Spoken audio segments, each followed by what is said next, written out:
A few weeks ago, something became infinitely easier to do in both Claude Code and Codex. Both of them shipped a feature that lets you record your screen and turn that recording into a skill. But what most people don't know is that by enabling this very feature, they also quietly enabled both of them to get better at something else. And that something is processing raw video. Neither Anthropic nor OpenAI explicitly wrote about it or announced it. But now you can hand both of these interfaces a raw MP4 file and allow them to break it down and understand exactly what's going on along with the audio inside of it. And you can do this out of the box without the help of a special skill, a plugin, or anything to act as a crutch.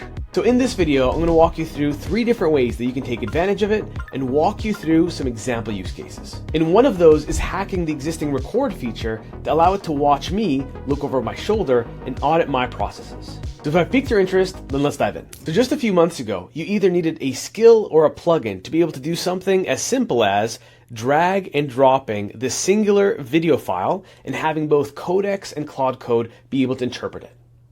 So if we send over the exact same prompt and say something like, I want you to watch this video end to end and tell me where all the flaws are and if there's any dead air whatsoever and if there's anywhere we should cut out in terms of the transcript. And we take this and we paste it into our other window and we send both over and monitor exactly what they do. And you'll see if we ask both models to take a closer look at the video to make sure they don't just pull the transcript, they'll be smart enough to break down the video into individual images on both sides. So you'll see here the aggregate second by second cut and every single image that corresponds to them. And on top of the video, they can also process the entire transcript and pull the audio so it knows exactly where silences are.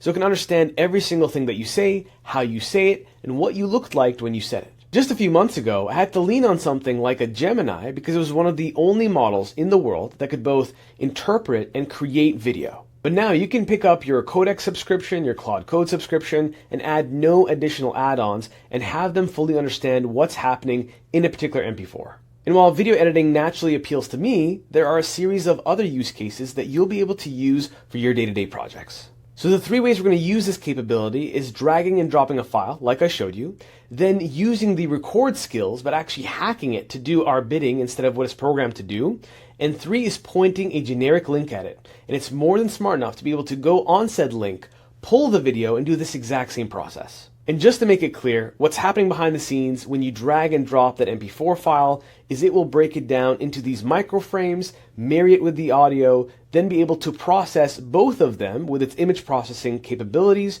to the language model of choice, so whether Claude or Codex, and then it'll be able to take all of that context and come up with a response.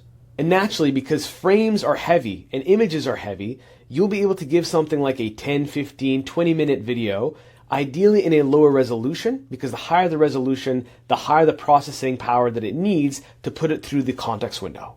That's why something like Gemini historically has capped you out at a 1-hour length video, because by the time it processes all that text and all those images, it will surpass that million context window. So for the first use case, it could apply to anything from bug fixing or to improvements that you want to make.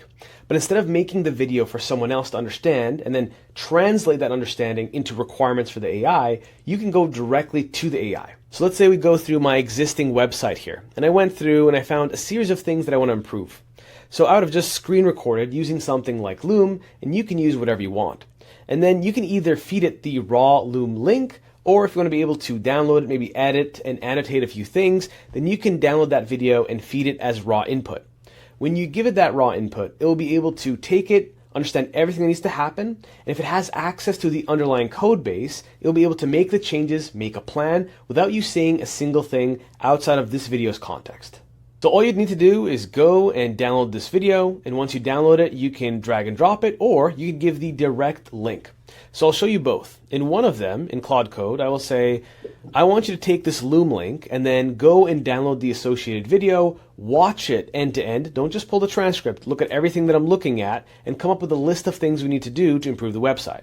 So we will send something like this, and then paste it, and then we'll do the exact same thing, but in a different way. So I'll bring over the MP4 into Codex, and I'll say, I want you to watch this end to end and come up with a comprehensive list of every single improvement we need to make to the website. So we'll send this over, and we'll enable this, and then we'll come back to see if they're able to both take care of it. Now, one thing I had to redo on Claude was it started using some skills I already had on my system to make it easier to download the video. So to avoid that, to increase the chances that it runs vanilla, I told it to not use any skills. So then it had to figure out which libraries it could use to download said Loom video, and then it processed it as you saw the other video, where everything was frame by frame, pulled the audio, pulled the transcript, and it gave me a full improvement list.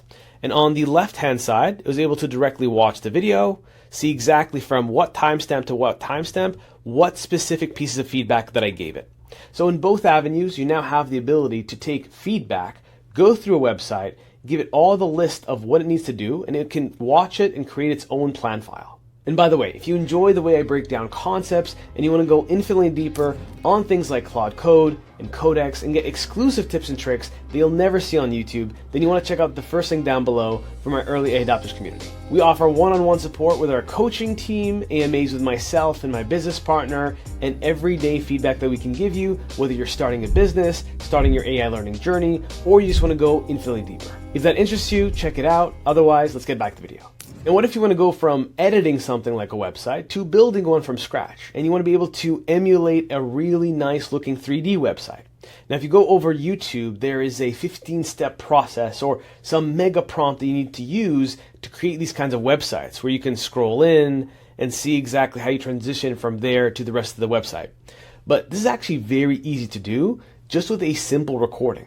So all I did was walk through this exact same website right here, and I broke down exactly what aspects I wanted, the fact that I wanted to create this kind of look and feel, but for a hypothetical headphone company, and go through a web page that has that 3D feel when I scroll through, and then goes to the rest of the body and the page and keeps it nice and minimalistic. So you can create a full Loom or recording of any award-winning website of your choice, go through it and tell it which parts you like, which parts you don't like, and what added parts of nuances you want, and that is basically a proxy for your entire prompt. So for simplicity, I'm just going to show you this in Codex, and you can just believe me that it will also work in Claude Code just fine. I feed it the MP4, I give it the exact same instruction, watch this end to end with the audio to get a full picture of what I'm trying to build, and at the bottom I also tell it that I want to use this whole video approach where I want you to use your skills, which it knows is the Gemini skill, to go and use something like Google Video to create a quick 8-second clip, and then use that clip as the foundation for the website. And with no extra hocus pocus prompt or Higgsfield MCP, for 10-15 cents, I was able to crank out a couple images and then a video to go with those images, and we got something like this. Some made up headphone company where if I zoom in, it scrolls around, it gives you that 3D experience, it has minimal to no latency, it goes through transition-wise into exactly what you'd expect a very high-quality, high-grade headphone company to look like. But let's say you don't want to edit a website or build a website, but you actually want to rebuild an entire platform for yourself. You want to go from paying a SaaS subscription per month to an internal tool that you pay as you wish. In this case, as a content creator, I like to use this website. It's called 1 of 10. And the whole point of it is it shows me outliers. So concepts on YouTube, angles that have done exceptionally well to give me good perspective on what I can make videos about that might also trend very well. Now, these kinds of platforms have AI features right here where it comes to title generation, idea generation, and for the most part, I might have a ton of bells and whistles, and I just want a handful of those functionalities. So in this case, I just made a video of me walking through this entire platform, telling it exactly what features I value, which ones I don't value, and how I'd want to tailor this to myself. And the entire process of building this platform took way longer than expected. And I was able to use this recording to be able to start the process of explaining to Codex exactly what I'm trying to do, how I'm looking to build it, without having to over-explain and go through 10, 20 prompts before we get even close to the inspiration I was looking for. So hopefully that plants some seeds of inspiration for what other use cases that might apply to you that you could use this for. Now, one more thing I promised was showing you how we can hack the existing skill that in Codex is called record and replay, and use it to monitor our processes and not just make skills out of it, but give us feedback on them. So let's say we go here and we do the plus and we do record and replay. And if you don't have this enabled, let's say in the EU, then all you'd have to do is just record yourself using a Loom or a screen recorder and feed it the exact same video as I showed you before. But if it is available for you, then you can say, I want you to monitor a process for the next 30 minutes and tell me after you're done watching it every single thing that I can do to improve my workflow and make it a lot more materialized. So I don't have to do it the exact same way, especially if it's very manual. So I'm going to show you a process that I have on X where I go and I take a look at possible things that are worth making a video about or informing my community about. And I want you to create a full SOP for how I can do this better, and knowing that there's something called an XMCP or an X API, how we could possibly use that to cut down on the manual steps that I'm doing. So if we send something like this and we also say, by the way, I don't want you to make a skill even though it's in your programming. I literally just want you to watch me and audit the process, and then we can talk about skills later. It'll just make sure that it can go against its own system prompt and focus on its video interpretation feature versus understanding exactly how to build the skill. So if we send this over, we can use something a little bit more economical. Let's say a Luna, and we go on, let's say extra high, still pretty cheap. And we send this over. It should be able to invoke this skill to start recording our screen, and we go through the manual process. So you'll see here it is recording us in real time. So if I start going on X and start clicking around, I'm obviously not going to do my exact process, but let's say I'm always clicking tabs here, and I'm clicking into the tabs, going through, clicking on the docs. And it's not recording my audio, so that's one thing it's missing. But maybe it sees me writing the words Codex new features, right? Or I send something like that.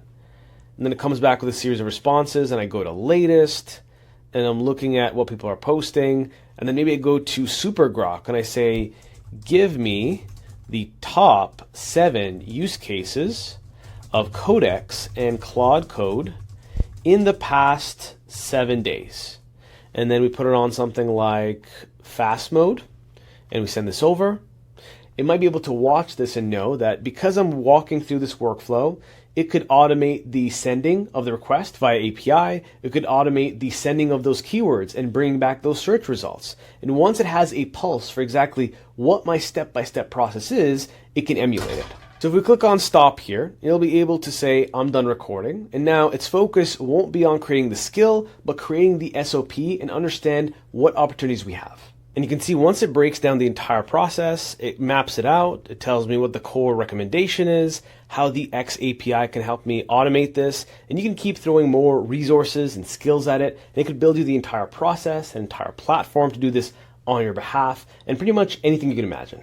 And that's pretty much it. So now on top of your existing very powerful models and skills, you can also use these capabilities to enrich as much context as possible with as minimal manual input as needed. If you enjoyed the video, then I'd super appreciate a like and a comment down below. And if you always want access to exclusive tips and tricks that you might never see on YouTube, then check out my first link down below for my early AI adopters community.